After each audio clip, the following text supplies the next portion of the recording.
This is Michael W. Ford.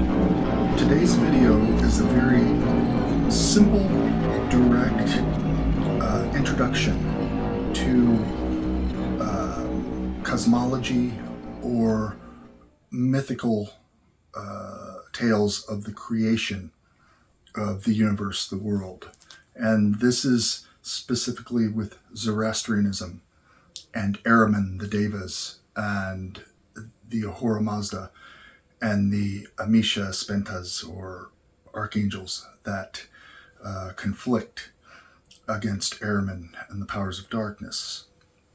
Now, this is going to be because this can get pretty extensive, I'm going to narrow this down to a very simple, basic way for time and to avoid confusing or going over into different avenues, because there are many different trails that lead off or things that could be brought into it.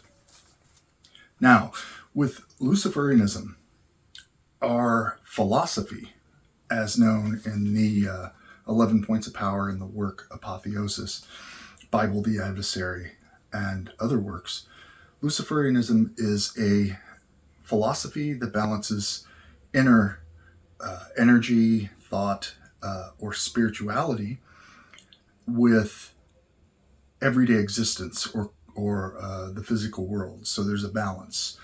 The mind, or that energy, fuels and creates and sends forth vibrations or energy to create based on your focus, your will, your desire. So there's a balance.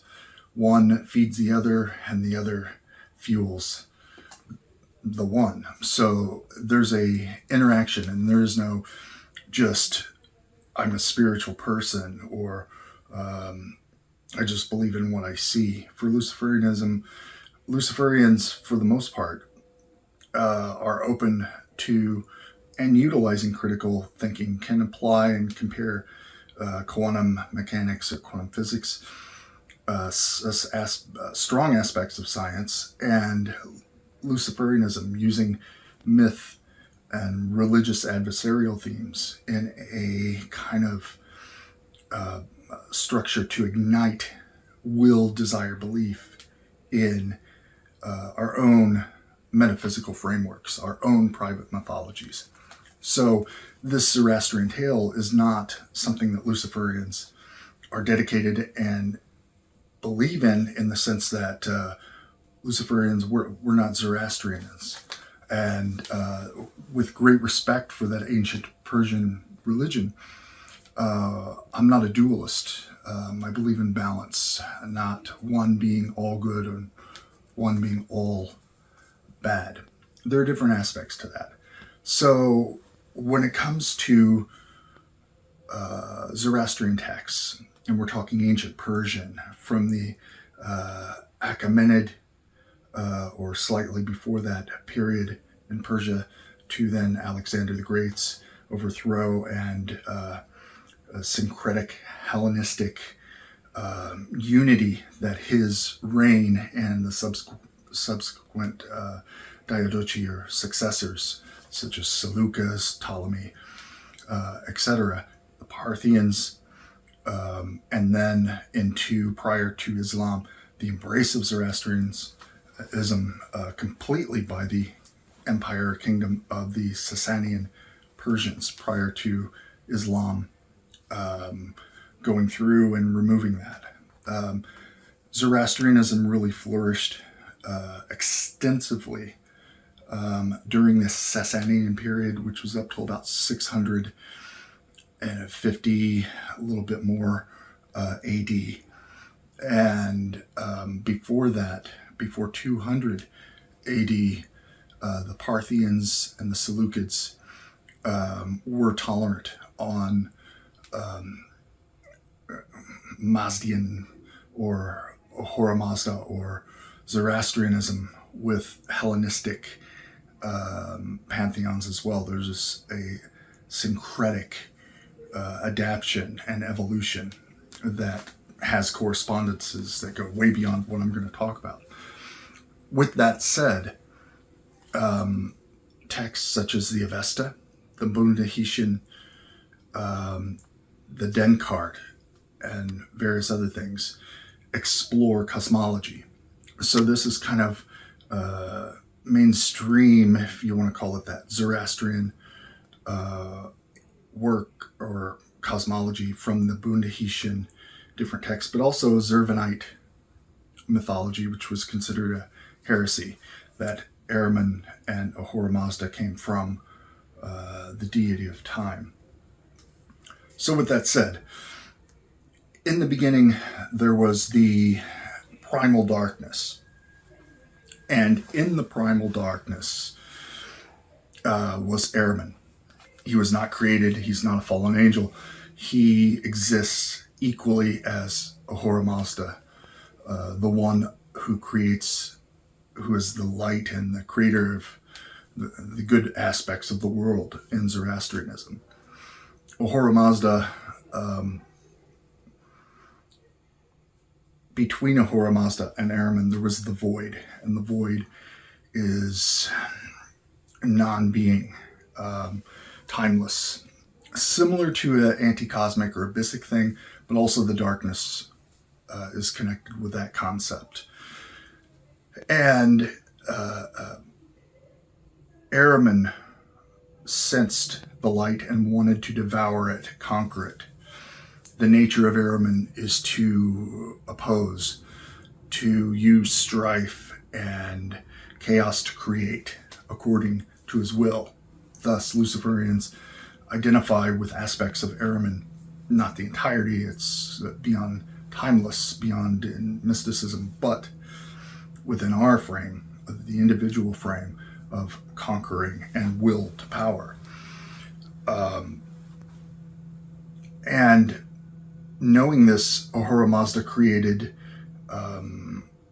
Vahuman, which is the good mind or the will of that deity. Ahriman created Akamana or Akaman, the evil mind, which is the heresy, the rebellious, fiery essence of the black flame. Ahura Mazda created the world, created the sky,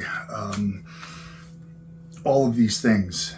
And then Ahriman created from material darkness in a kind of esoteric magical formula, which I'm not going to talk about here, fashioned forth, as I said, Akaman, but Indar or Andhra, Savul, Naung Hayatha, and Tarich, Zerich,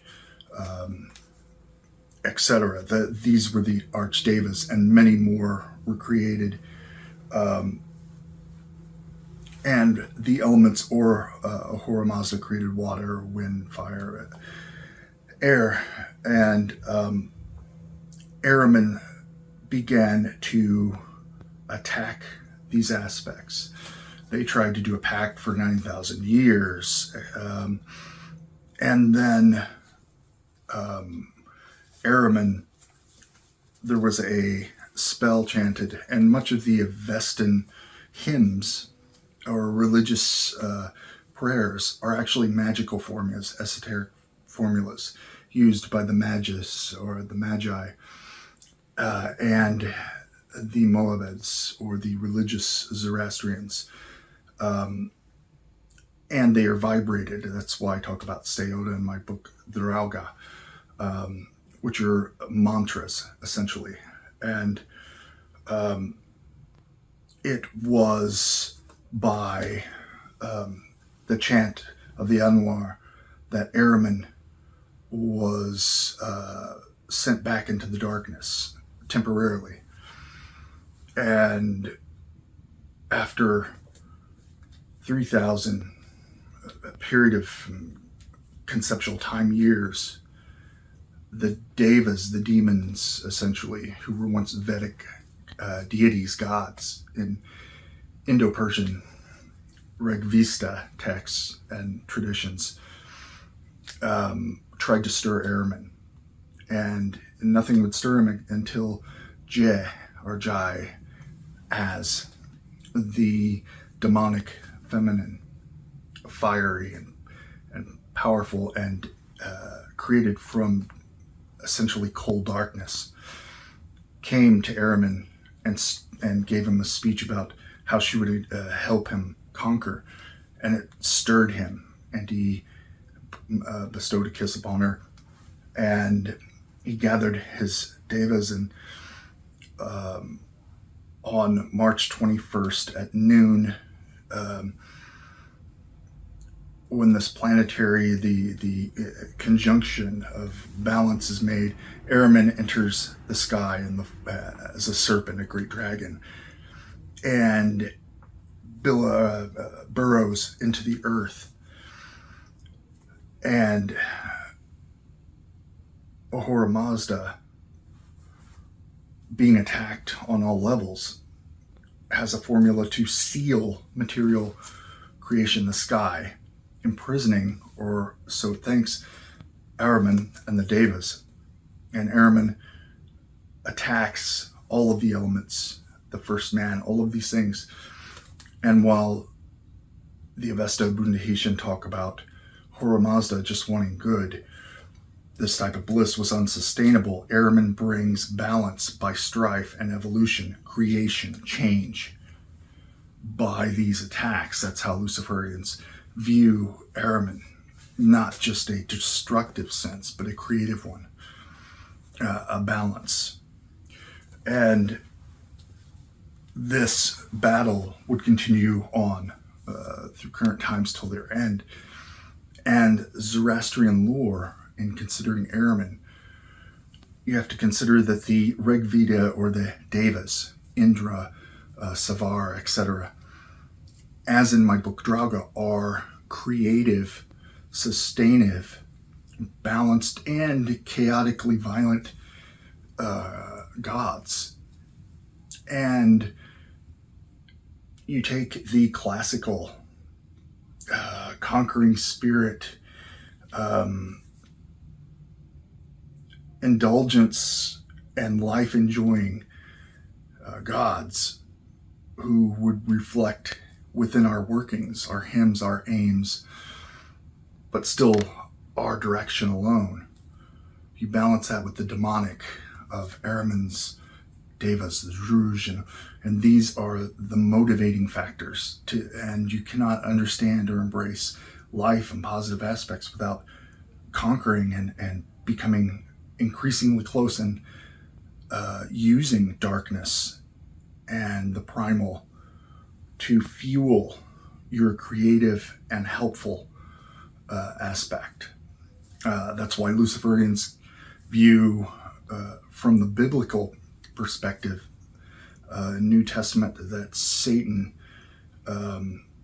is identified with Zeus, the Hellenistic and Roman Jupiter, which was an enemy of early Christianity, and Judaism. So you see the balance there, just as with Luciferians embracing the satanic element, Satan, the adversary, the tempter, the one who bestowed the black flame to humanity, who inspired self-awareness, conscious choice, and the results of that, the consequences. But you have the satanic essence, but then you have the other mask, which is the ruler of the sky, the one who bestows order upon the natural world, might is right, etc., but also the strong ruling the weak, but the wise ruling the strong. The balance. You have creation and destruction, the cycle, and that aspect is what Luciferians embrace. So if you want to know more about the topic of ancient Zoroastrianism, check out my book DRAUGA, which goes through that in a very basic form, but also is a magical grimoire dedicated to the Daevas, a path that I've been on since the late 1990s in my early initiations. I hope you enjoyed this video. I have more in the works, several new grimoires and books in the works, and many musical projects, including 2 different ritual short films that I'm working on, as well as time permits. Thank you once again. Check out luciferianapotheca.com for well, the Daevas altar cloths, and serious dedicated Luciferian and other pagan, satanic, left-hand path magical supplies and goods. Banama Ahriman.